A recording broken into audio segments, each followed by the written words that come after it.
What's up, everybody? Happy Wednesday. It's your boy BookitwithTrent back on this episode of the Yap session on this beautiful Wagon Wednesday. Let's recap last night, talk about the scenes that occurred on the hardwood and on the ice, and then I've got some plays for you guys. Quick Yap session today, not too much to yap about. We got a bunch of daytime baseball today, and you guys know I hate early cake, but hope everybody made some coin last night and had themselves a night gambling-wise. Safe to say that I was bricked up after the results from last night's insane games. Let's start in OKC.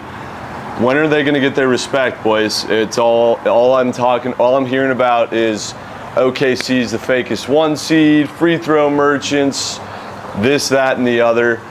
There was not 1 second of that game I was concerned one bit about the Dallas Mavericks coming back. Everything about this OKC team right now is gluing, it's meshing together, it's working perfectly.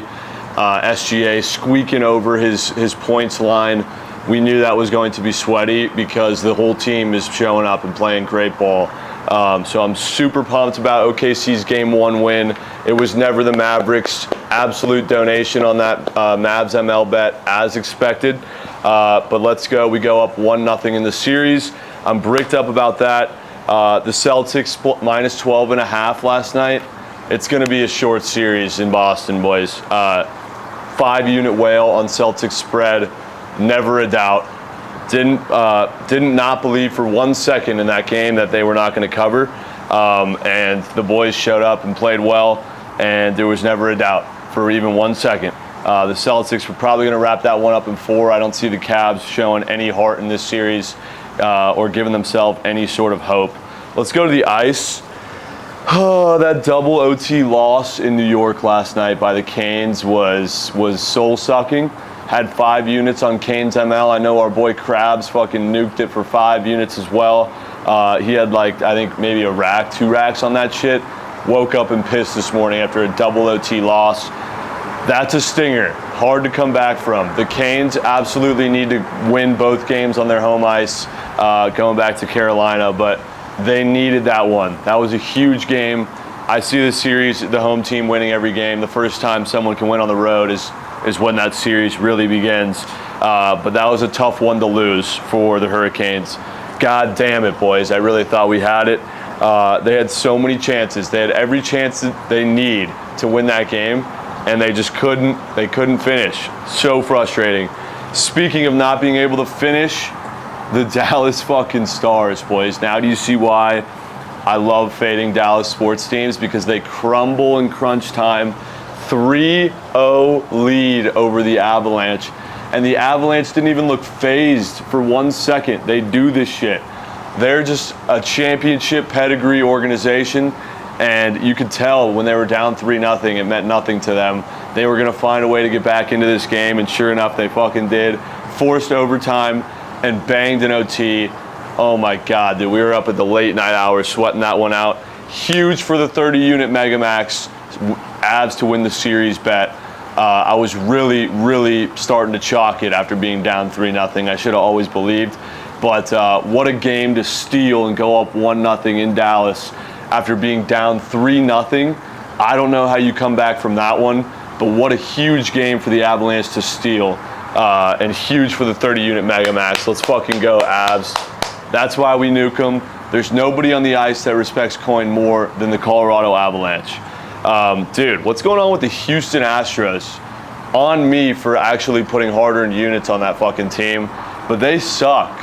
They're actually dog water, bro. They got worked yesterday. Verlander tossing turkeys, Verdugo, Volpe going yard, and they can't put any runs on the board. So if their pitching's not going to support them, their offense is dog shit. Dude, the Oakland A's have a better record, I believe. And the Dodgers were once again a fucking Megamax against the Moose Shit Marlins. The Dodgers played during the day today. You know what that means? Off limits. I do not bet on them. And they're not minus 500 for whatever reason, despite beating the Marlins the last 2 games by 5+ or whatever. Tells me that the Dodgers are probably going to have a little rough time today against the Marlins during the day. They don't play well during the day. But that's basically all I have to yap about from last night. The prize picks entry was cake, shocker. Who sold? Rempe. That dude had 5 minutes of ice time last night. What the fuck's that about? Who else sold? McKinnon. hook job on the SOGs. I bet it was always his goal. God, I love McKinnon, dude. It was always his face-offs, too. He went the fuck over on those. Soared over. But I want to talk to you guys about my WNBA goat whale super fast. I know, what the fuck am I doing? But you can get a little boost on it. I placed it myself. I put $400 on it. A little bit soft, I know, but you can only place $400, or you can only win a max amount of money on WNBA entries. And I guess there's a max. So I put $400 on it. And I want you to hear me out on this entry because it's pretty sharp, and I tailed some sharp WNBA cappers. But for those who don't know anything about WNBA, maybe just tune out of this shit. But I know you're going to want to sweat something out, and you can get a profit boost on it. Arike Agubawale assist on the Dallas Wings over. Caitlin Clark, 21.5 points. We're taking the more than on that. And then we're going Jewel Rips Lloyd over 18.5 points. Jewel Rips Lloyd was in last year's goat whale, and she was soaring over her points. We're running it back with her this year. And then we're fading three bozos. Diana Taurasi, absolutely taking her less than points all season long. She's just all yap, boys, all yap. Talks a big game, and she's gonna average 12 points this year to not back it up. We're fading NPC Kelsey Plum, coming off a divorce. You know, she ain't locked in. Darren Waller in court. It's going to be a messy season for Kelsey Plum. She ain't locked. And then we're fading Courtney Vandersloot. Vandersloot assists. It's at 8. What is she, Chris Paul? Fuck no. We're taking under 8 assists on that. 400 to pay out 12.8K. Season-long WNBA entry. I'm locked and loaded, ready to go, boys. You can tail on the promotions tab on Prize Picks and get a profit boost. They started doing those now. Pretty hype. Also, Prize Picks added a new feature where you can see the times of the games that you're sweating out on your slip during the games. New update, and an even bigger update. Not having to look at a billion goblins and demons on the feed is the best thing Prize Picks has done in a minute, dude. Being able to just look at the normal squares and not just be bombarded by a billion squares that you don't even want to look at. It looks like it's just for the NBA right now, but I can't tell you how fucking massive this is for my eyeballs and my own brain when trying to craft. So Prize Picks for that new update. Round of applause for that shit. I've got a couple straight bets for you guys and a 6-man Prize Picks entry for $600. Let's start with the book plays real fast.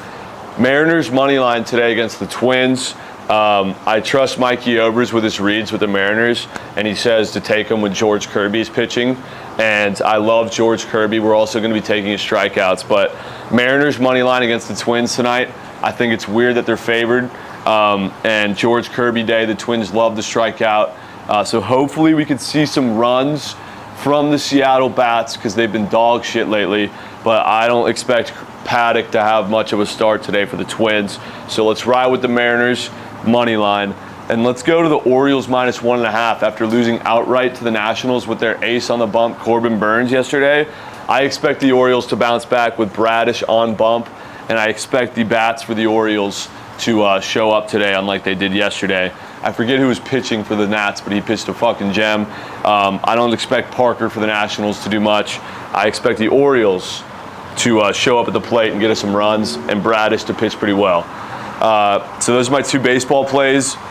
Let's go to the NBA and then 2 NHL plays. I've got the Knicks again tonight, boys, minus 4.5. I'm running it back. I need my revenge after not covering in that bullshit game last time. Not fouling in the last 5 seconds of the game for the Pacers cost us that minus 5.5. I'm getting my lick back here. The Pacers are dog water, so inconsistent. Halliburton is just not the Halliburton we once knew and loved, and he's scared to shoot the ball, and it's tough to win in MSG. So let's run it back with the Knicks minus 4.5 for a whaler. And that's the only NBA game on tonight, which is pretty sad. But let's go to the ice. We got 2 very interesting games. I'm running it back with the Panthers, and we're taking the 2 worst words I hate in sports in reg. I'm not laying that minus 170 juice again just to lose on some bullshit. So we're taking the plus chicky, or not plus chicky, it's like minus 120 odds in the Panthers in regulation tonight. We fucking need them to bounce back. If they lose tonight at home against the Bruins, they might as well just chalk the fucking series, dude. They gotta bounce back. The Bruins look dialed in. I'm a bit scared, but I love the Panthers in a bounce back spot tonight. They're gonna be ripping puck on Swayman. And lastly, a little plus chicken play. You won't see me fade the Oilers too often, but this is going to be my attempt to be sharp. All right, I've spoken with some sharps. They love the Canucks in this game. Holy schnikes. They love the Canucks, and I'm going to give it a shot. This line feels way too short for the Wagon Oilers on the road to be only minus 130 against the rat shit Canucks. Something tells me that the Canucks are probably coming for coin in game 1 against Edmonton. So let's ride the Canucks tonight and try to be sharp and see what it does for us. Those are my 5 book plays. Here's my spoon-fed 6-man that I think you guys can get behind. It's pretty surgical. Josh Hart, RA, again, run that shit back. Nobody plays harder in these playoffs than Josh Hart is playing right now. Dishing the rock.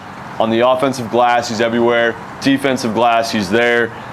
Let's run it back. Don't overthink it. This shit soared over last game. It's going to probably hit again tonight.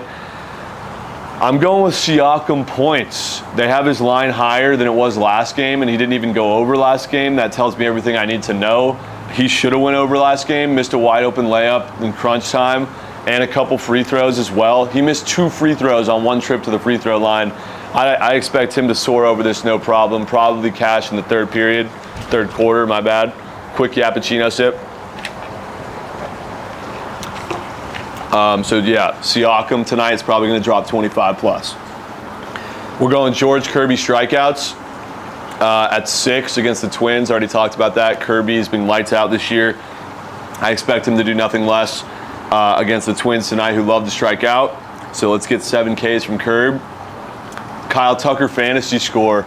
Love this play against Turkey Rodon. Total is high in this game. You got to have a player in your slips today in this game. The highest total on the board. And Kyle Tucker has been seeing the ball like it's a goddamn beach ball.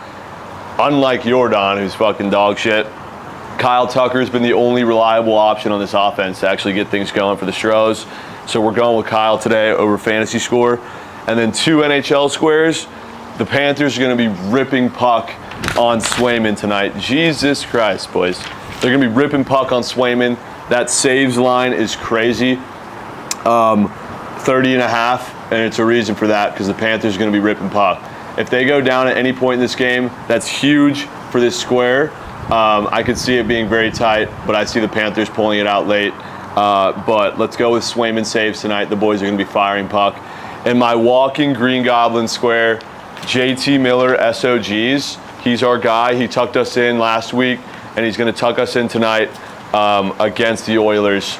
Fellas, let's have a legacy night tonight. Not too much to yap about today. A big slate tomorrow. The Thunder are playing again.